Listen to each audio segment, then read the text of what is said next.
Alright everybody, so welcome back to another episode of Otaku Gamer Zone Unboxed. So, yes, today is the golden and quite marvelous day. That is the Nintendo Switch. So we literally just got this box in today. It was a little bit later than I anticipated, but nonetheless we'll still be able to get this unboxed and enjoyed. I originally planned for this video to go out earlier today, but just due to when it came in, we'll see how that actually goes. So we'll get our nice trusty unboxing sword and cut right into this.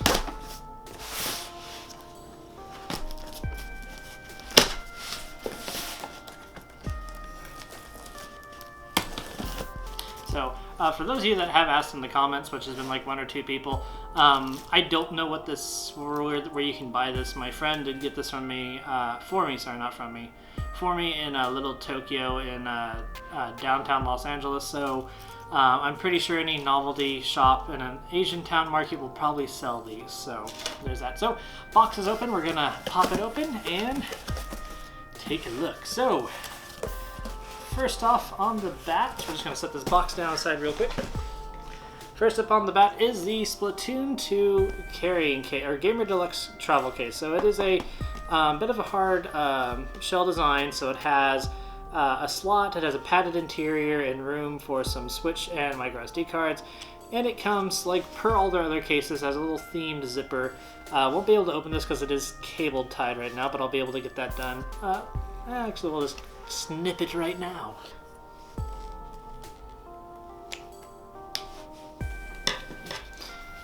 Alright, so a little pair of kitchen scissors easily takes that, and let's get this off. So we'll need our little sword guy again.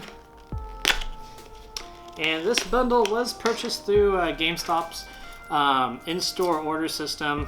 This was the $3.99 bundle. It came with the Splatoon 2 carrying case, Splatoon 2 snipper clippers, and the neon Joy-Con option. So this box is, there we go.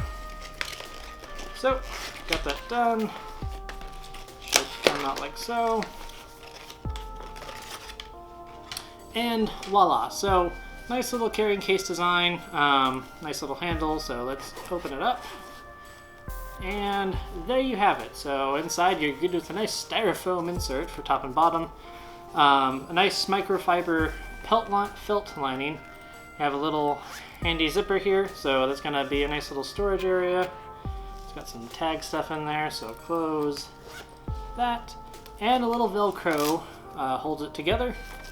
Flip it up. This is it does have a padded insert, which is nice, so it does protect against that. And at the bottom, okay, so that's actually what they are. So at the bottom, there's these tiny little cards. So open them up. So you got a slot for 3 Switch cards technically. Same thing on this guy. I'm not going to open the other one. And then this little tiny thing right here is a micro SD card slot holder. So this is actually going to come in really handy when I'm actually just using my actual general camera, since I actually use micro SD with SD sized adapter. So very awesome and very handy to have, frankly. And of course they are embossed with the Nintendo Switch logo, if you guys can see that. So we'll slot these back in here like so.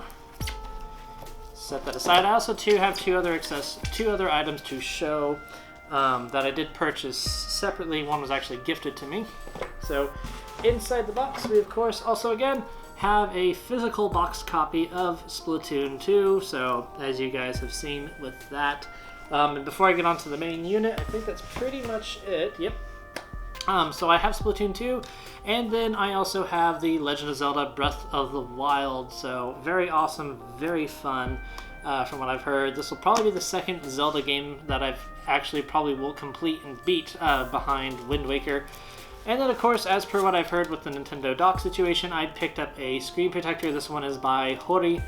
I've not heard anything bad about them. I've actually used some of their plastic ones in some of my older devices I found, so it works pretty fine and is what it is. So let's get Splatoon 2 open, shall we? Alright, so the plastic is coming off. And it's hard to contain, like how lividly excited I am about this. So nothing really too different in this. So you got the two little tiny Switch cartridges, about roughly the size of an SD card. It's a lot thicker than the PlayStation Vita cards, which I actually showed off on our Instagram page. Which if you guys aren't following us on there, feel free to follow us. We do some weird random stuff on there. Mostly cat, food, pictures, and boba. So there you have it. If you guys like those, feel free to follow us at Otaku Gamer Zone. So there's that. But technically, you can reverse the inside of this case if you absolutely wanted to. I actually might with this because I like that nice inner design. So we'll set that aside. And of course, get to the beef of the box. And that is the neon red and blue Nintendo Switch unit. So there you have it. Very awesome. Nothing else in the box except a packing slip. There's that. So let us take a look on the inside. So let's see here. Yep, so it looks like it's probably going to open this way. So remove this little tab like such. These things are ridiculously hard to find. Like I said, I had to purchase a bundle just to get one of these. Which, yeah, it's more price value, but for what I traded in, I actually paid about $20 less than just buying the regular Switch unit itself, which is pretty darn awesome. So, we'll open it up, and then of course inside you're greeted firstly with the Nintendo Switch items. On the bottom it just gives you step-by-step instructions like, hey, this is how you set it up. So if you are illiterate and you can only read pictures, very handy. Don't have to worry about reading. So, let's get these up and out. So I've heard very mixed very mixed impressions on these Joy-Cons, and you know, actually, you know, like everyone else says too. I mean, once you actually pick it up and feel it, it's not that bad. The plastic feeling, I very much get why they kind of feel a little cheap. I don't understand the $80 price tag for two of them, but I mean, 40 a piece, that makes more sense. But the buttons are very, very satisfying, and the inner shoulder buttons too, very equally satisfying. So mine's got a little bit of grime or whatever on the inside. That's okay, nothing wrong with that. Little indication arrows to tell you which way to slot this in case you don't know. But yeah, I can dig that. So there's the left Joy-Con. So there's that nice neon blue. Set that there. And of course the neon red Joy-Con. Switch, same texture, same everything, just you hold it in a slightly different manner. Might be a little bit interesting to use. I actually think that playing it like this might actually be very comfortable, potentially comfortable. So I'll have to see how that works. So the Amiibo reader is built into this right thumbstick. It's probably not directly in the thumbstick. It's probably just a little sensor underneath it. So that's where your Amiibo functionality will kick in. Put those aside, and then of course you have the main unit that's actually a lot heavier than I anticipated it. I work with tablets on a daily basis at my day job, and this is a lot beefier than an everyday tablet. So a very wonderful, immaculate looking screen. Again, it is plastic, but as a lot of people says, it feels cheap and flimsy, but I mean, when you feel something as weighty as this, I wouldn't use cheap to define that at all. So you got your rail guides for your left and right Joy-Con. Of course, you have your USB Type-C at the bottom. So again, it is using a non-proprietary device, so that means you can use pretty much your existing Type-C cables. For those power packs, you are going to have to find something that is a little bit more in the amp department to keep it charged. At the top, of course, you have your power button, your volume up and down, your vent that does have aluminum fins. So for those PC gamers out there, this actually does have a really interesting way of cooling. 3.5 headphone jack, and then of course the game card slot at the very top, reminiscent of any new 3DS XL, new 2DS XL, or even the PlayStation Vita for that matter. Uses the same type of system, so very nice, very cool. And then of course you have your kickstand on the bottom, which that feels harder to get out than I anticipated. So there you go. Goodness gracious, that's hard. So it will snap into place when you actually get it there. It does have your micro SD card slot down at the very bottom, so for expandability options for all those digital downloads that you'll inevitably run into. And then of course it actually will snap off versus then just break off, so it is replaceable, which is pretty nice. And close that down like that. Set this aside. Let's get to the second layer. I don't want to really slot those Joy-Cons yet. So of course, cables. standard HDMI cable. You've seen 1,000 of them. No sense in really showing that to you guys now. Power brick though, slightly different. Again, it is using a Type-C charger to get its charge method, so very handy. Not third party, which is a godsend, so very awesome. The official Nintendo brick, it's actually a lot bigger than I thought.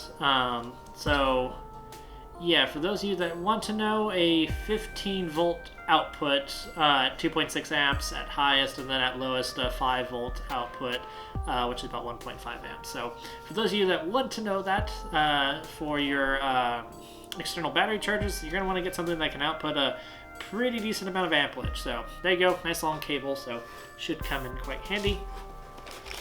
Over here, of course, you got our two little slide-ons for the Joy-Cons themselves, so that basically just guides on, gives you a little bit better button tactile feel response, and of course has a battery indicator at the very top, so quite awesome. Actually, I think these buttons will probably feel better when you actually have them on, but they feel a little mushy for my tastes, which not bad at all, just a critique.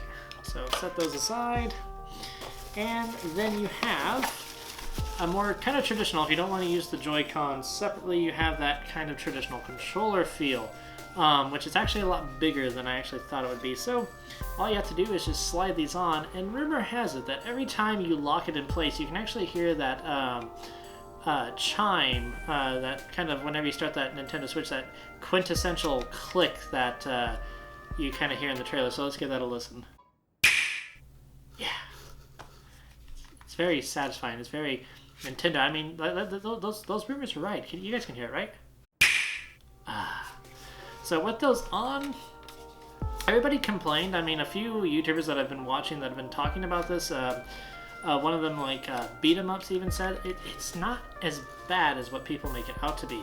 The thing that annoys me, yeah, it's going to be a little awkward because it doesn't curve in right here, but that's still pretty darn comfy if you ask me. So, and to easily remove the Joy-Cons, they have buttons down here. So, slides off. It's actually not bad. I say that, and the blue ones kind of give me a little bit of time. With practice, of course, it will make perfect use and sense. So, very nice Joy-Con grip. It's actually not bad at all. It's very, very solid option. And then, of course, you have your Nintendo safety and health warning information. And over here is the last of the items. And that is the Nintendo Switch dock, which actually has the most protection out of everything. So, very curious. So get that open. And again, size is deceiving on the internet. So it's actually a lot smaller in person than you actually think. I mean, it's actually, some battery banks are about that big in that bottom portion. So, yep. So, Nintendo Switch dock with the nice embossed Nintendo Switch logo on the front and then Nintendo on the back. You, of course, have a flap that comes down, and that will get you access to your non-USB Type 3, even though it is colored blue, your AC adapter outlet, and then your HDMI. And they all nicely and snugly kind of loop out here for cable management, which is great.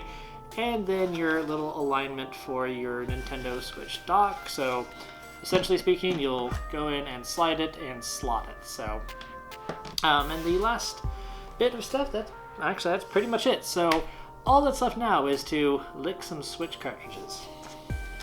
It's been a few months. Yeah, I know. Everyone's doing it. Their mom, their dad, their dog, everyone's licking these darn things. So,